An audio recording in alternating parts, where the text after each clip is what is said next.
This episode of Southeast Iowa Today is brought to you by Griner Auto Body of Washington, Iowa, using state-of-the-art techniques and decades of experience to get your car back on the road after an accident. Car Doctor of Washington, Iowa. No matter who Frankensteined it, they can fix it, clean it, and customize it. McDonald Boneyard of Keota, Iowa, for all your farm equipment and auto recycling needs. Hinshaw Trailer Sales of Richland, Iowa. You need a trailer? They've got your trailer, and they can fix what they sell and don't in their full-time repair shop. Gerling Repair of Winfield, Iowa. If your mower is dead, call Fred, your Husqvarna, Aaron's, and Gravely dealer. Fred also fixes and sells snowblowers. B&B Propane and the family of jet stops. Dutch Market and Coffee Talk of Washington, Iowa. Dutch Market can handle all of your grocery needs, and they even have a conference room you can use for free. Coffee Talk's drive-thru is open and ready to serve you coffee, energy drinks, sandwiches, baked goods, and ice cream. They all present the award-winning Southeast Iowa Today. Here's the author of Christie's Journey, The Beat Goes On, and your host, John Bain. Thank you, announcer Cody Roy, for your golden pipes and wonderful introduction.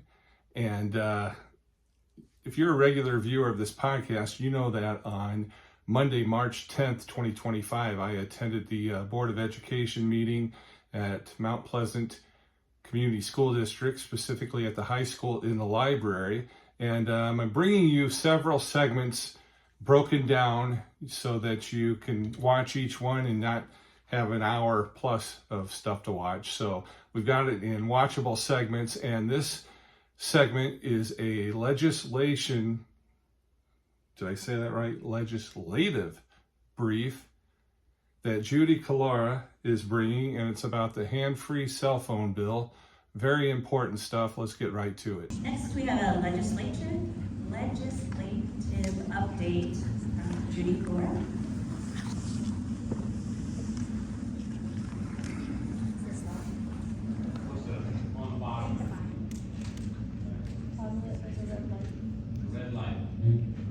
Got it now. Can you hear me okay? All right. I'm not going to take much time because it looks like a busy schedule. So probably most of you know that in October of 22, we lost a former student from here, Pearson Franklin. He was hit by a texting driver on the Burlington Bridge, and his grandmother, Berta, has been working with me, and then our daughter, of course, was killed by a texting driver in August of 23. So we feel like no one should have to die because someone else chooses to text instead of drive. How many of you know that there's a law in Iowa against texting? You know that? You're not many are raising your hands. Well, Governor Branstad must have been one of the last bills that he signed right before he left for China. And there are no repercussions. You can get picked up every day for texting instead of driving, and it will never be seen on your record.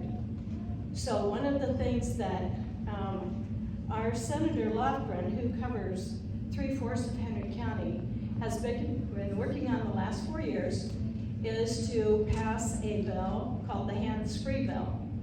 And it passed the Senate last year, but it did not even get put on the schedule to be voted on in the House, because the gentleman who runs the schedule is a libertarian, and libertarians have a tendency to not want to have too many rules that infringe on your rights. But what are the rights of the people that are killed because of a texting driver? A texting instead of driving person.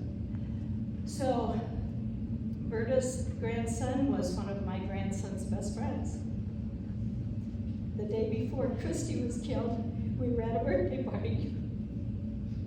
And my granddaughter's friend couldn't come because both of her grandparents had been killed by a texting driver 2 weeks earlier. And the more you know, the more people. Jeff Arbogast was killed here in this county working on a road construction and got hit by a taxi driver. Anyway, Berta and I decided we were going to go to the State House and we were going to help lobby this bill that Senator Lofgren has put forth again. And we have talked to people that they're all over it. Once you tell them no one should die because someone is texting instead of driving. And we talked to them a little bit, and we've got enough support to run the bill. So at this point in time, it is ready to be for a floor vote on the House and on the Senate. It's gone through the other committees. There's enough people to pass this that are willing to pass it. So our next concern is, how are we going to teach our high school kids and all the kids that are like in maybe 8th grade that have permits to drive to school? How are we going to teach them about this new law? Because it changes things. You know, they're not going to be able to use a phone to talk on. They're not going to be able to use a phone to text with. There won't be, my understanding is there won't be any fines until January. But if you've got a pen and paper and you want to write it down, you can go to the Iowa legislature and look up Senate File 22 and read the bill. But there is accountability in this bill, and there are fines, and we don't want the kids to leave the school in May and the high school kids leave and go off to college and not know what's in this bill. So we're going to visit with Mike Wilson after the meeting tonight and maybe see what we can do to help educate the kids and educate anyone who wants to know more about it. Are any of you interested in knowing what's all in this law? I mean, you can probably read it for yourself.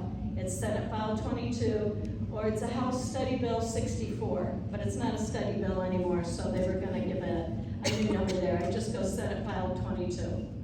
And so we would really like to have the opportunity to spend some time with the kids, and I've spent a lot of time talking to Larry Grant with the Department of Transportation, and it is about, you know, we want to teach them what the bill says. We want to teach them why it was necessary to do this bill. And the statistics say that every state that has adopted a hands-free law, the first year will see a 22 to 38% decrease in the number of people that are killed by distracted driving. And that is huge. I think that's huge. Anytime you can save lives, it's very important. So maybe you will learn more as we get through this process. I know that the Bicycle Coalition is going after a bunch of money for grants, and you'll probably see more billboards. Actually, we have a billboard that we're going to put on our business south of town. But you know, we're going to have other things that will be passed out as well. Okay? All right. So. Well, thank you, Judi. And,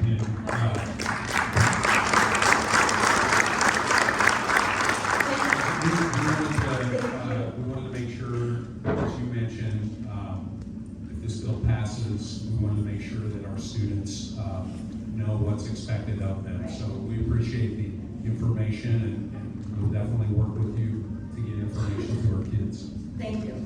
We very much appreciate that. I feel like it's really important for all the young people and for all of us. An important presentation from Judi Collora, a legislative update for the Board of Education of Mount Pleasant Community School District from Judi Collora. And thank you for watching. Thank you to my sponsors, Griner Auto Body, Car Doctor, McDonald Boneyard, Hinshaw Trailer Sales, Girling Repair, B&B Propane and the family of Jet Stops, the Dutch Market, and Coffee Talk. If you like this episode, make sure to give it a like and follow and subscribe. It's free. I'm your host, John Bain. Stay friendly, Southeast Iowa.